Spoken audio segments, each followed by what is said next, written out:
Hello students, welcome to PW. This is Madhuri వెన్ను. మనము English అయితే మంచిగా రివిజన్ అయితే చేసేస్తున్నాం కదా నాన్న. అదే విధంగా మనం ఈరోజు ట్రాన్స్ఫర్మేషన్ ఆఫ్ ద సెంటెన్సెస్ కూడా చూసేద్దాం నాన్న. ఇక్కడ మనము ట్రాన్స్ఫర్మేషన్ ఆఫ్ ద సెంటెన్సెస్లో మనము ఏంటి ఇంపార్టెంట్ టాపిక్స్ ఏంటి, ట్రిక్స్ ఏంటి, హ్యాక్స్ ఏంటి మీరు ఫాలో అవ్వాల్సింది అది మెయిన్గా చూసేద్దాం నాన్న. క్విక్గా అయితే రివిజన్ చేసేద్దాము. అండ్ ఈ యొక్క పీడిఎఫ్ మీకు కావాలి, ప్రాక్టీస్ చేయాలి అనేసి అనుకుంటే కింద వీడియో కింద డిస్క్రిప్షన్లో అయితే వాట్సాప్ది లింక్ ఉంటుంది నాన్న. అది క్లిక్ చేస్తే మీరు పీడిఎఫ్ అన్నది డౌన్లోడ్ చేసుకోవచ్చు. అండ్ ఎవరైనా వాట్సాప్లో ఇంకా డౌన్లోడ్ చేసుకోలేదు, ఇంకా వాట్సాప్లో సబ్స్క్రైబ్ అవ్వలేదు అంటే అయిపోండి. ఎందుకంటే ఫ్రీగా మీకు అన్ని రిసోర్సెస్ అయితే, అన్ని పీడిఎఫ్స్ అయితే దొరికేస్తున్నాయి ప్రతి ఒక్క సబ్జెక్ట్ నుంచి. సో అన్నీ అయితే మంచిగా యూటిలైజ్ చేసేసుకుందాము, ఓకేనా. సో ఇక్కడ మనము ఫస్ట్ చూసుకున్నట్లయితే transformation of the sentences questions చూసుకుంటే మీకు ఒక సెంటెన్స్ ఇచ్చి, ఇది మీకు రిపోర్టెడ్ స్పీచ్ అక్కడ కూడా యూజ్ అవుతుంది. అండ్ ఈ ట్రాన్స్ఫర్మేషన్ ఆఫ్ ద సెంటెన్సెస్ ఎలా అంటే మీకు టెన్స్ ఎలా మార్చాలి, ఏ టెన్స్ ఇస్తే ఎలా మారుతుంది, అండ్ వర్బ్ ఫార్మ్స్ ఎలా చేంజ్ అవుతాయి అది ఉంటుంది. అండ్ ఆల్సో మీకు నాన్న లింకర్స్ అంటే ఏంటి, లింకర్స్ని ఎలా యూజ్ చేయాలి, లేదు అంటే హూజ్ వర్డ్ని యూజ్ చేసి మీకు సెంటెన్సెస్ని కంబైన్ చేయమని అడుగుతారు కదా. సో హూస్ కానీ, హూ కానీ అట్లాంటివి words. So combining of the sentences అవన్నీ కూడా ఈరోజు గ్రామర్ పార్ట్ ఈరోజు ఈ వీడియోతో మనం పర్ఫెక్ట్ అయిపోదాం, ఓకేనా. సో ఫస్ట్ టెన్సెస్ అంటే ఏంటి నాన్న, సింపుల్గా present tense, past tense, future tense, present perfect tense ఇవి ఉంటాయి కదా. సో ఇది నేను రిపోర్టెడ్ స్పీచ్లో కూడా మీకు ఆల్రెడీ ఎక్స్ప్లెయిన్ చేశాను. ఎవరైనా ఆ వీడియో చూడనట్లయితే ఆ వీడియో కూడా చూసేసేయండి నాన్న, ఛానల్లో ఉంటుంది. అండ్ రీసెంట్ వీడియోస్లోనే ఉంటుంది కాబట్టి రిపోర్టెడ్ స్పీచ్ వీడియో కూడా చూసేసేయండి. అండ్ టెన్సెస్ గురించి వచ్చేసరికి నాన్న, ప్రెజెంట్ టెన్స్ అంటే ఏంటి అంటే ఇప్పుడు ప్రెజెంట్గా ఏదైతే వర్క్ చేస్తున్నామో దాన్ని మనం ప్రెజెంట్ టెన్స్ అనేసి అంటాము. సో అక్కడ మనకి వర్బ్ ఫార్మ్స్, వర్బ్ అంటే ఏంటి నాన్న, ఒక యాక్షన్ని రిప్రజెంట్ చేసేది మనకి వర్బ్ అన్నమాట. సో యాక్షన్ వర్డ్ వర్బ్ అనేసి అంటాము. సో వర్బ్ ఫార్మ్స్ డిఫరెంట్ టైప్స్లో ఉంటాయి. Action words present tense, past tense, future tense, present perfect tense, ఇవన్నిట్లో కూడా యాక్షన్ వర్డ్ ఏదైతే ఉందో అది డిఫరెంట్గా ఉంటుంది అన్నమాట, ఓకేనా. సో అది మనకి ప్రెజెంట్ టెన్స్లో ఏ ఫార్మ్ ఆఫ్ ద వర్బ్ ఉంటుంది నాన్న, ప్రెజెంట్ టెన్స్లో మనకి చూసుకున్నట్లయితే V1 ఫార్మ్ ఆర్ V1+S ఉంటుంది. అంటే ఫర్ ఎగ్జాంపుల్ ఇప్పుడు గో ఉందనుకోండి, గో ఏంటి మనకి V1 ఫార్మ్, నార్మల్గా V1 ఫార్మ్ అనమాట. ప్రెజెంట్ టెన్స్లో సింపుల్ ఫార్మ్ ఏదైతే ఉంటుందో అది అన్నమాట. సో ఇంకొకటి ప్లే ఉంది అనుకోండి, ప్లే కానీ ప్లేస్ కానీ, ప్లేస్ అంటే ఏంటి ఎస్ వస్తుంది కదా. సో ఇది కూడా మనకి సింపుల్ టెన్స్లో ఉంటుందన్నమాట ప్రెజెంట్ టెన్స్లో. పాస్ట్ టెన్స్ అంటే ఏంటి నాన్న, ఏదైతే ఆల్రెడీ అయిపోయిందో వర్క్ దాన్ని మనం పాస్ట్ టెన్స్ అంటాము. అక్కడ మనకి V2 form of the verb అయితే యూస్ చేస్తాము. సో ఇక్కడ ఏంటి నాన్న, ఈడీ ఫార్మ్ అయితే యూస్ చేస్తాము. V2 అంటే నాన్న ఈడీ ఫార్మ్ అయితే యూజ్ అవుతుంది. V3 అంటే ఐఎన్జీ యూజ్ అవుతుంది. V2 అంటే ఈడీ ఫార్మ్ అయితే యూజ్ అవుతుంది, పాస్ట్ టెన్స్ అన్నమాట ఇది. నెక్స్ట్ నాన్న ఫ్యూచర్ టెన్స్. ఫ్యూచర్ టెన్స్ అంటే ఏంటి, ఫ్యూచర్ అంటే ఏదైతే అవుతుందో ఇంకా వర్క్ జరగలేదు బట్ కొంచెం సేపు తర్వాత జరుగుతుంది ఆర్ తర్వాత జరుగుతుంది అట్లా అంటే దాన్ని ఫ్యూచర్ టెన్స్ అంటాం కదా. సో అక్కడ మనము విల్, షెల్ ఇట్లాంటివి యూజ్ చేసి V1 ఫార్మ్ అయితే యూజ్ చేస్తాం. ఫర్ ఎగ్జాంపుల్ గో ఉంది అనుకోండి, గో ఏంటి మనకి V1 form of the verb. So ఇక్కడ మనకి ఫ్యూచర్ టెన్స్ రాస్తున్నప్పుడు విల్ గో అనేసి అంటాము ఆర్ షెల్ గో అనేసి అంటాము. ప్లే చూసుకున్నట్లయితే షీ ప్లేస్ అన్నది present tense, she played already ఆడేసుకుంది అన్నది మనకి past tense, she will play అన్నది ఏంటి నాన్న ఫ్యూచర్ టెన్స్. ఇది వెరీ బేసిక్ కదా, మీరు 6th క్లాస్ నుంచి నేర్చుకుంటున్నారు. సో కొంచెం డీప్గా వెళ్ళినట్లయితే మీకు మోస్ట్ కామన్లీ అడిగే వర్బ్ ఫార్మ్స్ ఏవైతే ఉన్నాయో వాటి యొక్క V1, V2, V3 ఫార్మ్స్ అయితే ఇచ్చేసాను. సో దట్ మీకు క్విక్గా రివిజన్ చేసేసుకోవచ్చు. సో గోకి మనకి V2 ఫార్మ్ ఏంటి నాన్న, వెంట్ అనేసి అంటాము. సో పాస్ట్ టెన్స్ ఏంటి, వెంట్ అనేసి అంటాము. అండ్ V3 ఫార్మ్ ఏంటి నాన్న, గాన్ అనేసి యూస్ చేస్తాము, ఓకేనా. ఈట్కి ఏంటి నాన్న, ఈట్ అంటే ఎయిట్ అన్నది పాస్ట్ టెన్స్, ఓకేనా. ఈటెన్, ఈఎన్ ఫార్మ్ ఏదైతే ఉందో ఇది కూడా మనకి V3 ఫార్మ్ అన్నమాట. నెక్స్ట్ నాన్న రైట్ ఏదైతే ఉందో రోట్, రిటర్న్. సి అంటే సా, సీన్, ఓకేనా. సో ఇవి మనకి కామన్గా యూజ్ చేసేవి. అండ్ ఒకవేళ మీకు హ్యాజ్, హ్యావ్, హ్యాడ్ కనిపించాయి అనుకోండి, అక్కడ మీరు డెఫినెట్లీ V3 ఫార్మ్ అయితే యూజ్ చేయండి, ఓకేనా.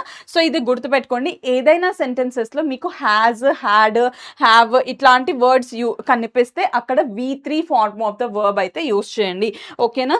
సో ఇవన్నీ వినడానికి మీకు కాంప్లెక్స్గా అనిపించచ్చు అనిపించవచ్చు కానీ నాన్న ఒక్కసారి సెంటెన్స్ మొత్తం చదివితే మీకు ప్రాపర్ వర్బ్ ఫామ్ అన్నది ఈజీగా అర్థమైపోతుంది. ఎక్కడ ఏమి యూజ్ చేయాలి అన్నది కూడా ఈజీగా అర్థమైపోతుంది. సో ఎవరికన్నా రాలేదు, డిఫికల్ట్ అనిపించింది అంటే ఒకసారి సెంటెన్స్ మొత్తం చదివేసేయండి. అక్కడ ఏదైతే మీకు కరెక్ట్ వర్డ్ అనిపిస్తుందో వర్బ్ ఫామ్ మీకు ఆల్రెడీ బ్రాకెట్స్లో ఇచ్చేస్తారు కాబట్టి ఆ కరెక్ట్ ఫామ్ ఆఫ్ ద వర్బ్ని రాసేసేయచ్చు, సెలెక్ట్ చేసేయచ్చు. ఓకేనా? అండ్ ఇక్కడ మీరు గ్రామర్లో ఎక్కడైనా మీకు ఆప్షనల్స్లో లైక్ మీకు ఏమంటారు చాయిస్ వచ్చింది అనుకోండి, చాయిస్ తీసుకోకుండా ప్రతి ఒక్క ఆన్సర్ కూడా రాయండి నాన్న. ఎందుకంటే ఒకటి రాంగ్ పోయినా కానీ ఇంకొకటి కన్సిడర్ చేస్తారు మంచి ఎగ్జామినర్స్ ఉంటే. సో ఛాన్స్ తీసుకోకుండా అన్నీ అయితే ఆన్సర్స్ చేయండి, బట్ అన్ని తప్పు ఆన్సర్స్ అయితే పెట్టి రాకండి. ఓకేనా? బట్ ప్రతి ఒక్కటి అయితే మీరు అటెంప్ట్ చేయండి నాన్న. సో అటెంప్ట్ చేస్తే కొన్ని మార్క్స్ అయినా పడతాయి కదా. ఇది మనకి థియరీ ఎగ్జామ్స్ కాబట్టి మీకు ఎక్కడ కూడా నెగిటివ్ మార్కింగ్ ఉండదు. సో ఫస్ట్ క్వశ్చన్ నుంచి లాస్ట్ క్వశ్చన్ వరకు అన్ని కంపల్సరీగా అటెంప్ట్ చేయండి. ఓకేనా? సో ఇక్కడ మనం లింకర్స్ చూసుకున్నట్లయితే లింకర్స్ అంటే ఏంటి నాన్న, ఒక 2 సెంటెన్సెస్ మధ్యలో ఏదైతే కనెక్టింగ్ వర్డ్ ఉంటుందో దాన్ని మనము లింకర్ వర్డ్ అనేసి అంటాము.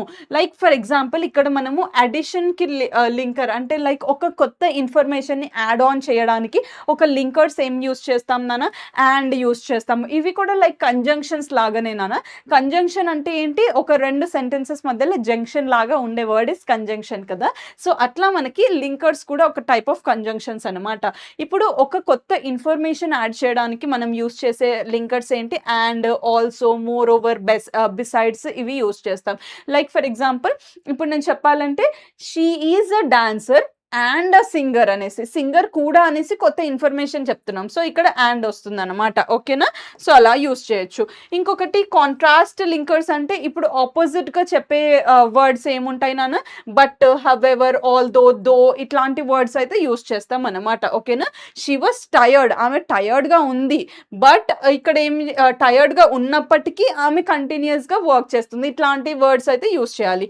And although she was tired, she continued working అనేసి ఇట్లాంటివి రాయొచ్చు. ఆపోజిట్ ఐడియా ఉన్నప్పుడు బట్, ఆల్దో ఇట్లాంటివి యూస్ చేస్తాం అన్నమాట.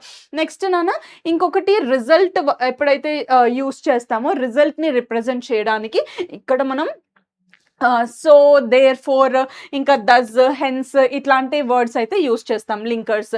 టైంని రిప్రజెంట్ చేయడానికి when, while, before, after, until, as soon as ఇట్లాంటివి యూస్ చేస్తాం అనమాట.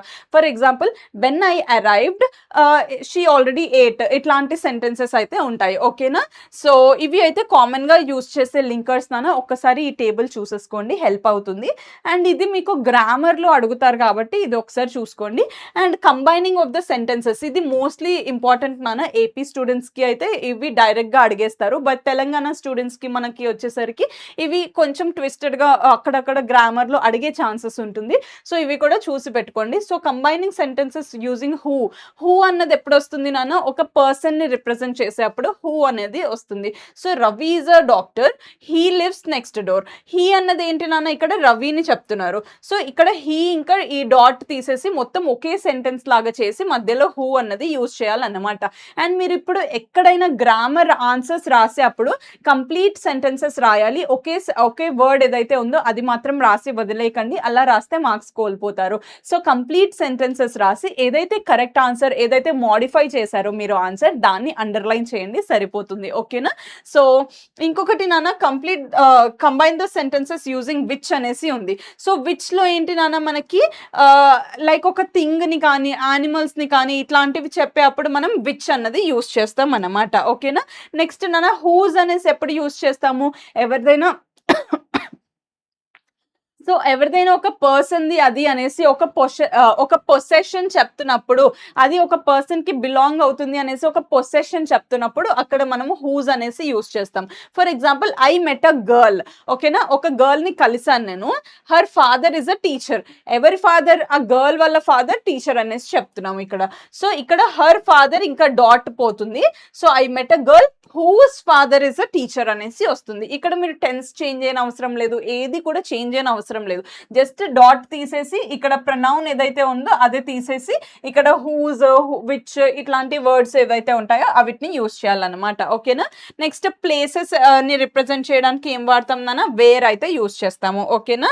సో ఇలా మీకు గ్రామర్లో అయితే ఉంటుంది నాన్న. Transformation of the sentences, combining of the sentences and reported speech, direct indirect speech, active voice, passive voice, compound, complex, simple, ఇవన్నీ కూడా నేను ఆల్రెడీ ఒక వీడియోలో చేశాను. ఎవరైనా చూడకపోతే అది కూడా చూడండి, హెల్ప్ఫుల్ అవుతుంది నాన్న. అండ్ ఇవే కాకుండా మీకు ఏమైనా డౌట్స్ ఉంటే మనము లైవ్లో కలుద్దాం నాన్న. సో లైవ్ అయితే ఉంటుంది ఇంగ్లీష్కి.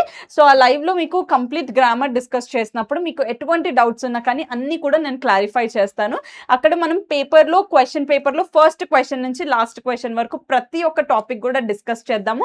అండ్ ఇంపార్టెంట్ టాపిక్స్ అన్నీ కూడా నేను ప్రొవైడ్ చేస్తాను. అది ప్రాక్టీస్ కూడా చేద్దాము లైవ్లో. ఓకేనా? సో లైవ్లో మళ్ళీ కలుద్దాం నాన్న. టిల్ దెన్ టేక్ కేర్ నాన్న, హెల్త్ జాగ్రత్త అండ్ మంచిగా రివిజన్ అయితే చేసేయండి, ఎగ్జామ్ మంచిగా రాసేసేయండి. గుడ్ లక్ నాన్న, ఆల్ ది బెస్ట్.